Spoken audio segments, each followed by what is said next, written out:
Okay, so welcome back. This is our third pattern and let's get right into it. We're picking up a good momentum here.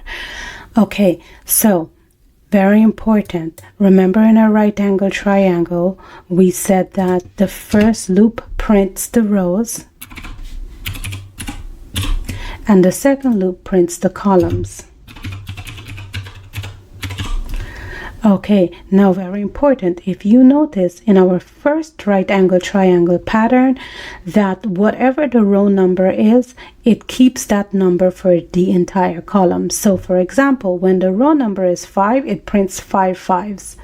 When the row number is 7, it prints 7 7s. However, if you look at this pattern, pattern number 3, when the row number is 5, it prints 1 to 5. And when the row number is 7, it prints 1 to 7. And of course, as you know, the rows goes horizontal and vertically we have the columns. So if you notice vertically that all of our columns match.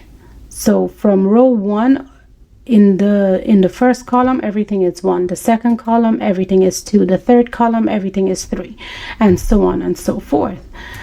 Unlike this pattern, the first column goes from 1 to 7, the second column goes from 2 to 7, and so on. Okay, so I hope you recognize that difference in our pattern. Let's get started. And of course, we're going to begin like we always begin. We're going to assign an integer called num, and we're going to assign the value of 7 to it. Okay, now our next step is to create a loop for our rows.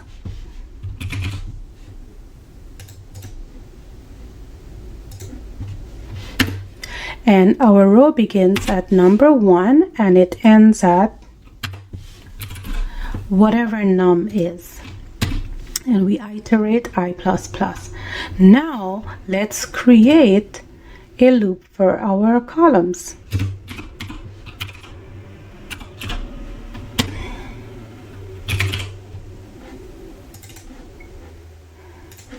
Okay, and again it starts at 1 and it ends at whatever I is. So it's going to be less than and equal to I.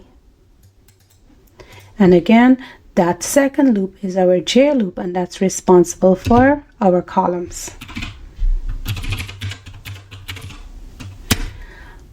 All right, now pay very close attention. We're going to do a print statement, and of course by now you know it's not a println, it's a print statement. Now if you think about it logically, from our first loop, what changes? Is it the columns that are vertical, or is it the rows? In this loop, it is the rows. Okay? In this loop, it is the columns. Okay? So, what do we have to print? What changes? That's the first question you have to ask yourself. And what changes? It's the columns. Okay, the column number changes. So what are we going to print? We're going to print the columns. Does that make sense? I really hope it does. Go it over one more time. So in this loop here, the row number changes. The column is whatever the row number is. So as we see, rows, they go horizontal. So this is the third row, therefore every column is 3. This is the 7th row, therefore every column is 7. Now when you come to this loop, the column number changes. Okay, so this row has 5 columns, and each column is not 5. Each column increments 1. So the first column is number 1, the second column is number 2, third 3, 4, 4, and then the fifth column is 5. So that is why we printed this loop.